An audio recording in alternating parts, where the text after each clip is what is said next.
Bonjour à tous, on se retrouve pour une nouvelle position, une petite étude cette fois de finale avec le trait pour les blancs, donc le pion noir fait bien dame tout en bas ici, donc le but justement des noirs, des blancs, ça va être d'empêcher ce pion d'aller à dame, sinon on va perdre la partie avec une dame de retard. En plus les pièces mineures des blancs sont placées sur des cases à l'opposé du roi, donc ne pourront pas le défendre, et ne sont pas non plus protégés de leur côté, donc il va falloir absolument empêcher ce pion d'aller à dame.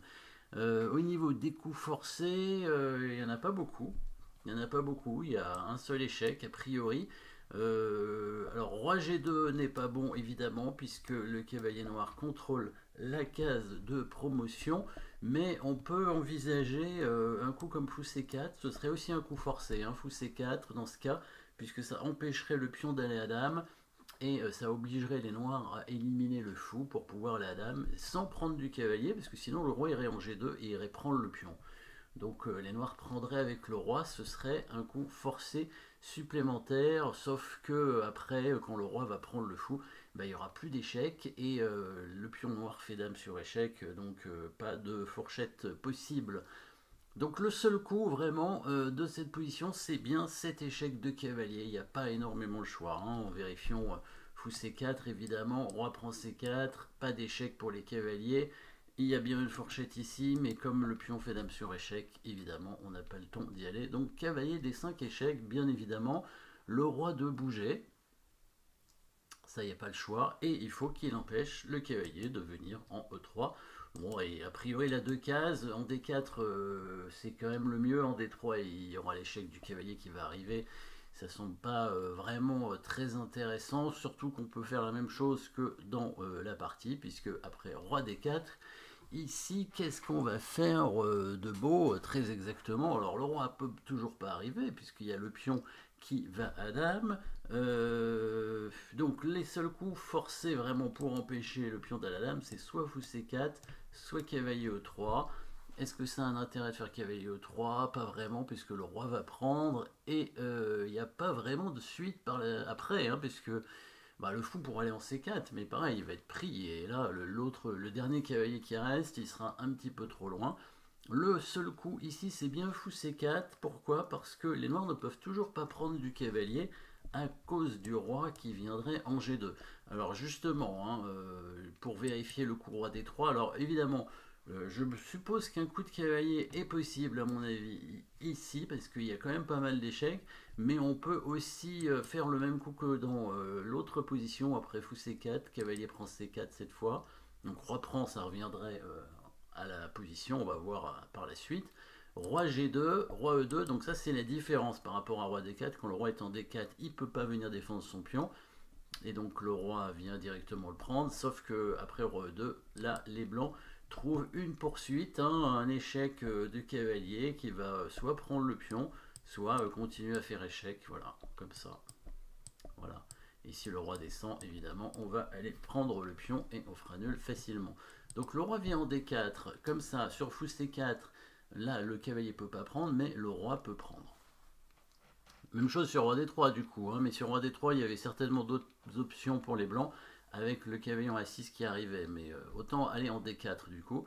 Roi prend C4, et ici on peut toujours pas faire roi D2, par contre on peut aller faire échec avec le cavalier évidemment, et contrôler la case de promotion. Là ça a l'air d'aller maintenant pour les blancs, sauf que le cavalier se fait attaquer, et là on peut toujours pas faire roi G2 sinon le cavalier est pris. Le cavalier s'il bouge, et il y a le pion qui va à dame, et si c'est l'autre cavalier qui arrive, on va prendre le cavalier, et je crois pas que le cavalier A6 ait la possibilité de faire grand chose. Par exemple cavalier B4 échec, on prend ce cavalier, il peut faire un échec avec son cavalier, le roi va se mettre à 2 cases en diagonale, toujours intéressant de remarquer ce schéma entre le roi et le cavalier, là, le cavalier ne peut pas faire échec avant 3 coups, donc évidemment il n'y a pas d'échec au prochain coup, et il n'y aura même pas de fourchette possible. De toute façon le pion fait dame sur échec, donc le roi aurait pu aller ailleurs, probablement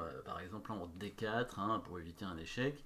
Et si le cavalier venait en C2, bah c'est pareil, hein, on peut se mettre à 2 cases en diagonale parce que on aime bien ça, et le pion va à dame de toute façon. Donc évidemment ici, sur roi D3, bah là c'est là qu'il faut trouver un bon coup. Et alors, bon, les coups précédents étaient trouvables parce qu'ils étaient plus ou moins obligatoires, hein. Il n'y avait pas vraiment le choix. L'échec au premier coup était normal. Après, il fallait absolument empêcher le pion d'aller à la dame. Alors, remarquez ici aussi, il faut empêcher le pion d'aller à la dame, hein, c'est sûr. Sauf qu'il y a à peu près tous les coups blancs empêchent le pion d'aller à la dame, sauf un coup de cavalier en E3, puisque sinon le pion fait dame directement, à moins que vous ayez trouvé une case pour ce cavalier pour justement éviter que le pion aille à dame, évidemment. Et ben c'est devant le pion, très bien joué, le coup cavalier F1 qui oblige les noirs du coup à prendre le cavalier et donc à perdre un temps parce que le cavalier va bloquer son propre pion, ce qui va permettre à l'autre cavalier d'arriver. On va voir ça tout de suite. Là il est obligé de prendre, sinon le roi va venir protéger son cavalier. Alors admettons quand même, on peut regarder roi E2. En fait le cavalier va s'éloigner tout simplement du roi noir et du cavalier blanc, hein. Il peut venir par exemple en G3. Voilà, il vient en G3 en faisant échec évidemment. Le roi va venir en F3 et le roi blanc va venir en H2. Et du coup, maintenant, le pion n'ira jamais à dame, hein. S'il fait cavalier E4, maintenant, il peut venir protéger avec son cavalier. Et s'il vient d'attaquer, on remarquera le roi a 2 cases en diagonale du cavalier, hein. Ce qui fait que l'autre cavalier va pouvoir probablement arriver. De toute façon, le cavalier blanc pourra sortir assez facilement. À partir du moment où il contrôle la case de promotion, c'est bon, hein. Cavalier F1, donc là les noirs doivent prendre le cavalier, il n'y a pas le choix.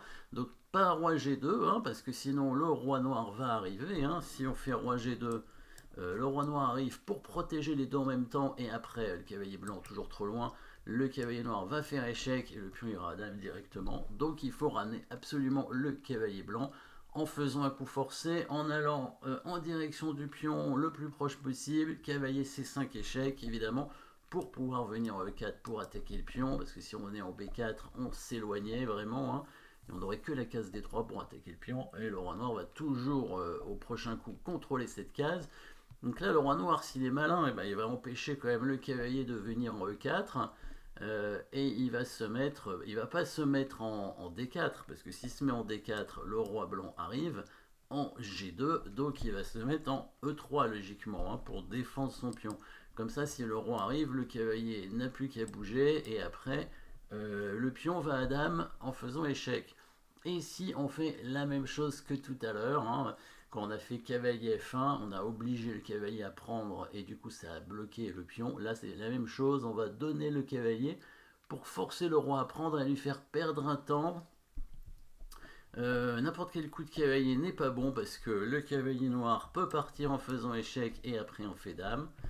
Par contre, le coup de cavalier qui attaque le pion et pas sur la case, il faut aussi empêcher cet échec du coup, hein, avec le cavalier. C'est ça toute la pointe aussi évidemment. Parce que si on met cavalier en D3, non seulement le roi peut prendre le cavalier, mais on peut tout de même faire cavalier G3 échec.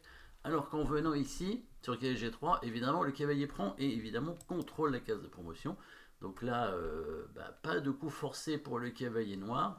La menace des blancs, c'est de prendre le pion et après c'est nul tout de suite, hein, évidemment, plus de matériel pour pouvoir mater. Donc sur le coup, on reprend cavalier et là le roi noir est juste un petit peu loin pour défendre les deux en même temps. Le roi qui vient attaquer le cavalier et le pion. Évidemment, le pion est plus important que le cavalier parce que lui il fait dame, hein, alors que le cavalier reste un cavalier, donc on ne peut pas mater avec roi cavalier contre roi. Donc il est obligé de défendre son pion et on prend le cavalier, on attaque le pion. Et là, s'il veut défendre son pion, il est obligé de se mettre devant. Et c'est patte à la fin finalement. Ouf, on a réussi à bloquer ce pion. On a donné nos 3 pièces, mais on a finalement ramené le roi devant le pion à une case de promotion. Il a fallu faire des coups précis, hein, vraiment, avec les cavaliers et le fou, hein. À chaque fois, on était obligé de donner... on a donné toutes les pièces, hein, mais finalement, on a ramené le roi. Et ça, c'était le plus important. Voilà, petite étude de finale sympathique dans cette partie. Merci d'avoir suivi cette position et à très bientôt.